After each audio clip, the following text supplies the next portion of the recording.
Hello, my name is Jay Laporte, and for the bringing friend to speech assignment, first thing I would do, assuming that it's okay with the parents and the teachers, that the student would join us in their speech session, knowing that the polling time is also appropriate.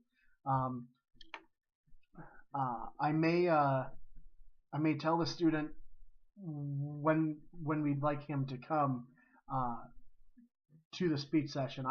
I may do it, but I'll probably have my speech student probably ask him and tell him when he wants to come and such.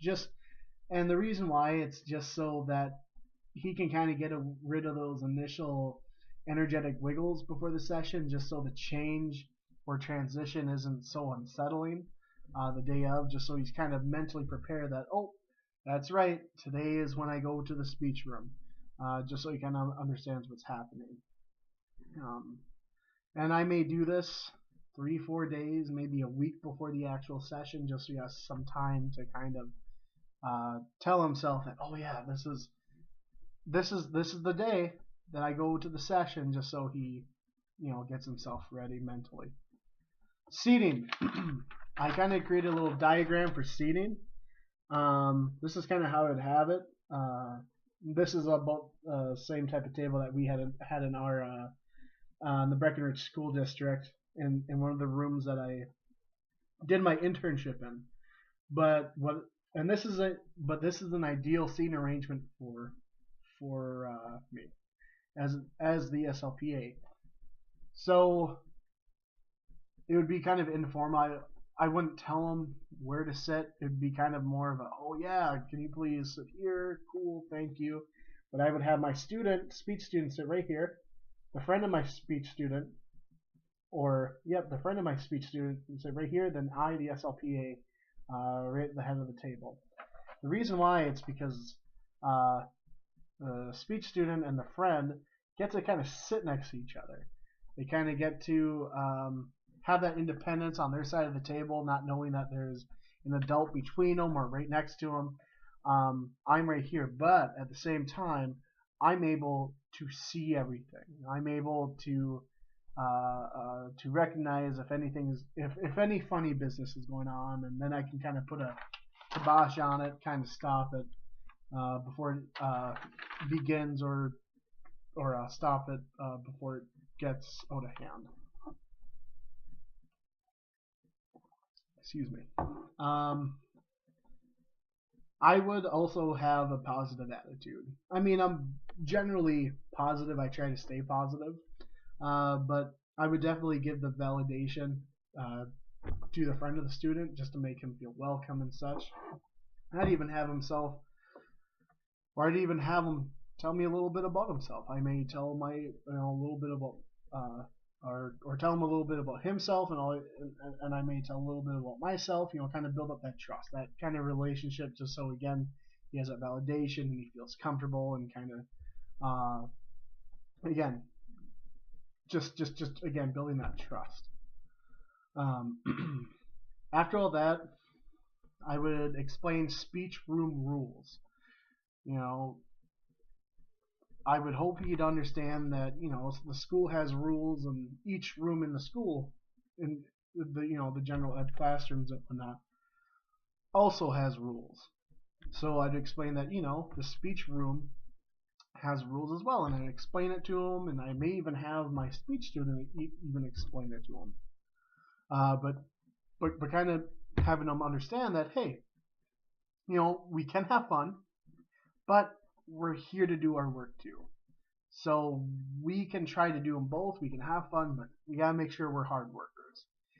And maybe tell them that if they work hard enough, there may be a prize at the end of the session. So that's kind of a nice little incentive to have there too. I might do, before I introduce the activity, is just to do some warm-ups with a ch sound. I may ask my speech student to tell, or I may ask them, can you tell your friend the sound we're working on? And okay, can you use a couple words? And then I would say some words: chair, chart, chase, check, cheese, cheer, chest, just say some words in the initial word position. In this way, I'm able to cover auditory bombardment and really kind of kill two birds with one stone. So I'm able to introduce the word, at the same time introduce auditory bombardment, kind of warm up his ears before we start. I may even have them both use words or say some words before I introduce the activity. The activity that I will introduce is the activity called Jumbling Tower. It's Jenga. It's Jenga. So I did introduce this to him and just be like, hey, this is the activity that we're doing today. So that's the activity, and then I may introduce some reinforcement ideas, because I feel it would kind of get drug on and would get kind of boring if we played this the entire time. So I feel I would do this for the work part of it, for making the production of the ch sound in the initial word position. But then I'd maybe give them couple options, but this is one of the options I'd probably offer, just Apples to Apples, the Juniors edition. As kind of a fun reinforcement activity for maybe the last, if all the work gets done, for maybe the last 5-6 minutes. So again, just to kind of change up the activity, just so it doesn't get old and boring. Because I know that sometimes when kids get bored of an activity, they start to kind of display some unwanted behaviors. So going on though, so how we play this activity is I explain it as, so I'd say, okay, so this is the activity, Jumbling Tower Jenga. And what we're going to do here is this. Before you pick a wooden plank out and place it on top, you are going to choose a colored craft stick. And you're going to say the word on the colored craft stick in order to participate in the activity. In this instance, check. So the student would say, check. Perfect. Then I'd have him put it in the bin. And then he would grab the Jenga piece, take it out, put it on top.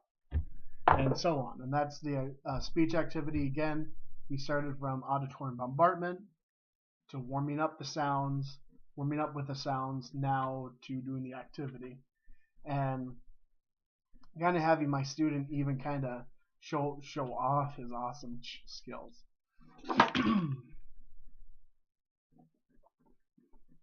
So after the activity is done, I explained it, we've gone through it, and now we're done. I may even include verbal prompting, positive verbal prompting for, gosh, you guys are doing such a good job, or man, you guys are so good at making your sounds. And again, just creating that validation that, I think you guys are hard workers and you're doing a heck of a job. Cool. Again, creating that positive atmosphere. So now that we've completed the activity, I would then move on to the chosen reinforcement activity, Apples to Apples. Junior edition. So I would explain it real quick, and maybe for the last 5-6 minutes, all three of us, or maybe just the two, can play Apples to Apples until the session is over. And then after the fun session, if they were productive and they did all their work during the activity, I would provide them with a choice of a pencil, a free pencil that they could have. Such hard workers. So I give that to them kind of as a prize. And again, I'd be super positive, and I'd tell them, I really hope you can come back, and that kind of gives an incentive again for the speech student to again work hard to make sure he can bring that friend back. So kind of a brief overview of what I kind of covered, kind of tell the student when he's coming, kind of create a seating arrangement so it's a nice environment where they feel comfortable with each other sitting next to each other, but yet I can visually see everything. Knowing to get to know each other, creating that trust and the validation, and establishing that positive attitude and behavior between everyone. Going over the speech room rules, intro to the sound in the beginning, so auditory bombardment, along with them practicing the sound as well. So kind of warm up.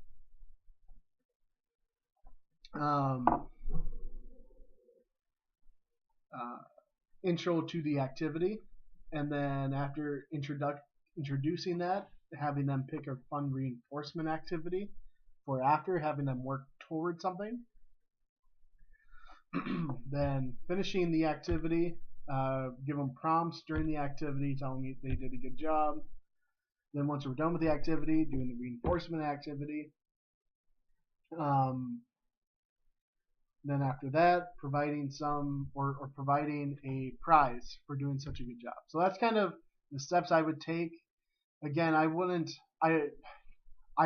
push my students so hard to the point where it's unappealing, and it's unappealing to his friend. I want to make sure that my speech student can is still learning and everything, but I still want to make sure that everyone's having fun, and it really creates an overall fun atmosphere where his friend would want to come back. So that's what I would do step for step. I know it's a little long, but that's what I would do for this speech activity. All right, thank you. Bye.